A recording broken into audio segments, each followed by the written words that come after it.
Welcome back, YouTubers, to the Hell in a Cell review of us, the British Fist. Catching. Who else but the British Fist Day? I'm Mr. Parkin, this guy sitting next to me is none other than NJ. What's up? I swear one day you will actually hit me with that fist, NJ, I'll say that. Subscribe or above, like this video, and comment any thoughts you have on this Hell in a Cell pay-per-view in that comment section below. And please make sure you contact us in the link in the description box below. Indeed. Now, before we go on to the actual pay-per-view review itself, there's one thing we just quickly want to address before we go on to this review. During the show, we had the thing that the Survivor Series was in 3 weeks away. Now, tell me if I'm mistaken here, NJ, but is Survivor Series not one of the big 4 pay-per-views that you generally want to devote a lot of build and time to? It's meant to be, because with Survivor Series, the fact that it's like with the build up over 1 month to another month, or even before that, it's meant to be one of the big pay-per-views that's had proper good build, and 3 weeks, I say they can do it, but it deserves a lot longer. Like, Hell in a Cell got 6 weeks, and it should be opposite way round, so Survivor Series gets the 6 weeks, and Hell in a Cell only gets the 3. So you're trying to tell me that Hell in a Cell gets double the amount of build that Survivor Series gets, even though it's a big 4 pay-per-view. I'm sorry, but that is just BS in my opinion. We're going to go on to the actual card itself now. We opened up with Alberto Del Rio versus Randy Orton. You know, I really can't have any complaints about this match. This had a bit of a story to it. They actually had some good storytelling in this match and good psychology. And even though I didn't really feel Orton did a great job of selling that arm, there was still that nice ending as well, which you got with Del Rio going up to the top turnbuckle and Orton doing the RKO. I thought this was a solid opener in my opinion. The thing is, going to this match, we knew the result anyway, because I quipped during the show that even if Del Rio wins, what's that going to do for him? If it's not a normal contender, so at the same time you could say the same for Orton. If he wins, what's that going to do? So this match was just there for a match on the card, but the match itself, for an Orton match, for a Del Rio match, the way they did this, with the fact that it could have gone either way, even though you knew Orton was going to win, this match was nicely done with some good spots in. Yeah, even though there was that one spot where they kind of got a bit confused and didn't really know what they were doing with the dropkick spot, but overall I say this was a pretty decent match, and you know, a lot of people will probably say Del Rio not winning here was a bit of a bad thing, but really, Del Rio's already been in the title scene, and if anything, this allows Orton now to maybe go after in the title scene at some point down the line or something. I mean, to be honest, what would Del Rio have done with this win, really? I just think if Del Rio win, if I was going to go down that direction, as much as I wanted Del Rio to win, so Orton's not winning all his matches, Del Rio to get a win over a name like Orton, and the build that Del Rio's got, it would look good for Del Rio, it just wouldn't go anywhere. I'll say one thing about this match. It was a solid match, but I didn't feel it should have been the opener. Yes, it was a very good match. I felt this was the best match of the first hour, but I really felt that this was one of those kind of matches that had some actual build, that had some actual storyline, that really should never have been opening a show. Should have been like 4th or maybe 5th on the card, to be honest with you. That's the thing with the first probably 3, maybe 4 matches, you do say, why are you putting this here, why are you putting that there? So this was the start of not a good structured card. Yeah, and the card structure was a bit of an issue here. We had, in our next match, we had Team Hell No versus Team Rhode Scholars. You know, WWE and especially Triple H put a lot of build behind this match, and I was genuinely excited for it, and it was second on the card. I don't really know, especially when afterwards you had an Intercontinental Championship and a US Championship match, plus a tag team match, which didn't really have too much build, really. Like, for the US title match to get later in the higher up in the card than this, I was really thinking, WWE, what logic is that? Why putting this first? And going into it, I thought I saw the structure, I was put off, but the match made me smile in a lot of places. Yeah, I mean, as much as I was very surprised as second on the card, I mean, I guess the best thing I can say about this match was it was okay, but it was really there to further along a feud between Team Rhode Scholars and Team Hell No, really. I know you enjoyed this match because we got to see a different side of Kane, which I know you definitely enjoy. I felt it wasn't great or anything. It wasn't as good as I thought it was going to be, but that's probably because they're trying to continue on the feud and the Kane getting DQ'd finish and then going apeshit. The thing is, many people have had this discussion with me. How long is this Daniel Bryan and Kane tag team going to go on for? Some people said when they lose the belts and they lose their rematch, that's when it's going to start splitting up. This was a really strong tease of them not lasting as long as people would predict them to. But the way this match went down is, of course, Kane just didn't care about the match. All he wanted was to let his frustration out because Daniel Bryan tagged himself in. And it went down in a way that you get to see the side of Kane that the WWE keep giving us, taking away, giving us, taking away. So to see this end the match, Kane showing his frustration, that saved me from how the match ended, even though the way the match ended was a complete put-off for this match. I know one YWC member that will definitely be very pleased about the way this match finished, and that was Nature Girl 30. I know she loves Kane when Kane is actually being a kind of monster character. So that's what we need, because that's the reason why I don't like Kane's comedy, because he's not being a monster. But the fact we saw a hint of this, probably going to tease Kane being the heel, Daniel Bryan being the possible face in a possible feud. That's the part that really shone out for this match for me. Yep, and just to let you guys know, I put my star ratings in the description box as well, so you can see the star ratings for each match. Well, we've had our talk about Daniel Bryan and Kane. The Rhode Scholars, or Team Rhode Scholars, they had their little speech at the beginning by saying, we're going to be the tag team champion. We're going to be the tag team. That was very good, and their part in this match shows that they're great performers and that these two are hopefully going to be the next tag team champions. I think these next 3 matches we might get through quite quickly. I'm not saying they were bad or anything, but the Intercontinental Championship match, in my opinion, probably should have opened the card, as they did have a little bit of build. And you have Kofi Kingston in there and Miz, who are great heat getters as well. So I like that interview with Miz before the match, talking about how people are accepting mediocrity. I think that says so much about the WWE. The WWE audience has been kind of forced to accept mediocrity lately with the product, doesn't it? That's very true. We've had CM Punk, who could be a loudmouth, saying stuff directly to the WWE, with the pipe bomb stuff. I think Miz is another character, especially the way he's been treated and his quality talk on the mic. He could cut a promo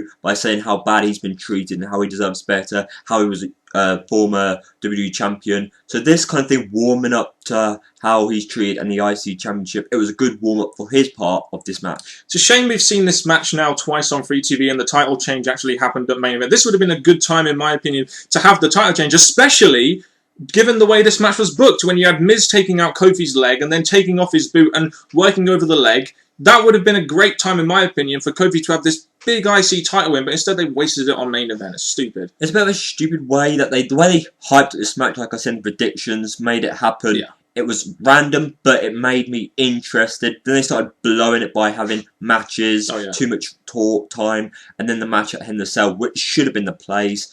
What I will say is that this match was a bit, in times, a bit loopy. Like they kept trying to do different moves all in one go. Got a bit loopy, but I will say this match was entertaining in some spots. Yeah, and Kofi gets a good win, doing the Trouble in Paradise with the good leg. So there we go. I like the way how they worked that match with Miz, with Miz working over the leg, etc. Also, the in-ring interview after the match, was very good in my opinion, in the sense that Kofi Kingston actually seemed to show some personality. And the in-ring interviews after the matches are a dying thing in WWE that need to come back, in my opinion. They're a good thing to come back because obviously it gives something more to let's say the new crown champion, the retained champion.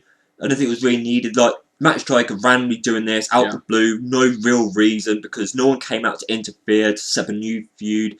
I thought this was a bit random, but it got Kofi mic time, which is so that we want to see from Kofi Kingston. Another reason why the title change should have happened on the pay-per-view, in my opinion, but there we go. Next up, we have the US Championship match between Antonio Cesaro and Justin Gabriel. That was on the card, Yeah, it was definitely on the card. It wasn't pre-show. I guess my question here is, 2-3 weeks ago, they had Justin Gabriel and Antonio Cesaro in a match. Why didn't they build up a feud from there? Why couldn't they announce this match? Because if you just put this out there as filler, how the fuck are the crowd supposed to get involved in it? I mean, these two guys tried. I'm going to give it to them. They really tried to put on a good match for these people, but how are they supposed to care when it's got no story, no purpose, or no build behind it? Seriously. That's what I'm going to say. With this match, I really didn't care. As much as I was glad to see Justin Gabriel getting used in a temporary weak feudy thing, go for the US title, which he should have done when he left Nexus, or when he left New Nexus, or when he left the Core.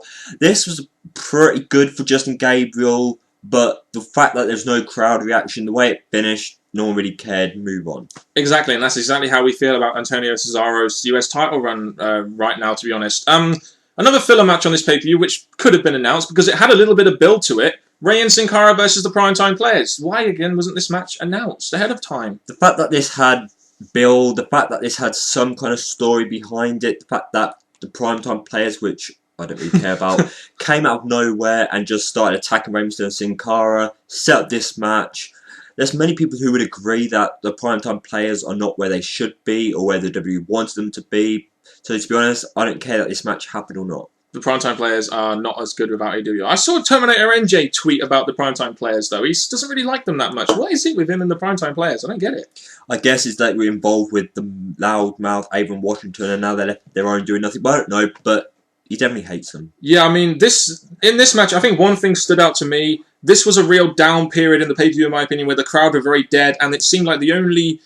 why do you not advertise a Rey Mysterio appearance on a pay-per-view? It seemed like the only person that people really cared about in this match was Rey Mysterio, yet he was in the ring for the least amount of time. It was a bit of a shame, because yes, you get Rey Mysterio, who goes around and finishes the match to let Sin Cara have his time throughout the match, then Rey to finish. Okay, it still not really gave us direction, because this thing has came to an end now, it looks like, because they got a win at a pay-per-view. Why carry it on when no one really cared? And the fact that it's over in this match.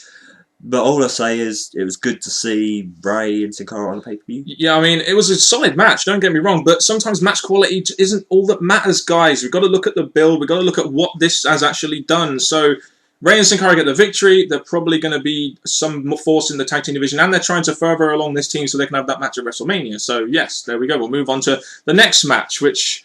This was a good match. I remember going into this match, we all really didn't think it would be that good. There was a lot of haters out there saying, oh, Big Slow and Sheamus, oh, this match is going to suck. Well, I think, to be honest, this match was a big win for storytelling over high spots. This went 20 minutes. I fucking enjoyed this match. What a great story this told, this match. What I'm going to say is that this feud, I'm going to say, was rushed just to give Sheamus a pay-per-view match, to give Big Show a match. It was rushed a bit because they did some things that you wouldn't really expect a quick feud like this to happen. So the match definitely helped the build and helped the payoff, because this way the match was really solidly done. Big Show, yes, he dominated throughout the match, and I did tweet the fact that Big Show's not where... He's not a threat. Like, going to this match, I don't think Big Show was much of a threat to Sheamus because of his booking. No, I mean, they told a really good story in this match. They told the story of Sheamus having to overcome the dominant heel to win the match. The Sheamus kicked out of the knockout punch. The bro kick got the near fall as well. So they kicked out of each other's finishers. And by that point in time, they were really getting the crowd into it towards the end with no high spots, people, just telling a damn good story in the ring. And afterwards, they kind of legitimized the Big Show was a threat to Sheamus after that, what in my opinion was quite ordinary booking in the feud, by having him beat Sheamus with the knockout punch after missing the bro kick. And that was a damn good booking decision in my opinion. Now you can further along this feud a little bit down the line. You've made Sheamus look like a warrior. You made him come out there better, looking better while losing, while making Big Show looking great by winning, and also continuing on a further feud down the line where we can win the belt and get more face heat onto himself.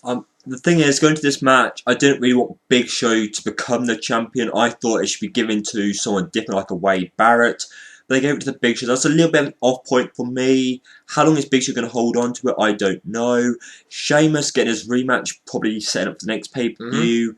So it's done its job there. And plus, the Big Show interview backstage really showed... I'm glad he didn't cry. Yes, Big Show crying was a big shame. But he got really said, I've been waiting for this 9 years again, not another 45-second title reign. So Big Show is actually proven that he's at a place where he wanted to be for a long time. Yeah, and this was a real great addition to this pay-per-view in my opinion. Definitely match of the night, told a fantastic story. Just a really great match in my opinion. We'll move on to the Divas match now, which we really didn't care about. Eve versus Kaitlyn versus Layla. Eve gets the win after Kaitlyn did all the heavy lifting, and the commentators really didn't seem that interested in this match, did they? And neither did you, I guess, by the sounds of it. Really, they did this long video package hyping up why this match is happening. And then the match happens and yada yada yada. You can compliment Kaitlyn all you want, fans, because she did do a good job. Eve retaining, I don't really care. Layla being there, I was glad to see her there. But overall, I still don't care about the Divas division.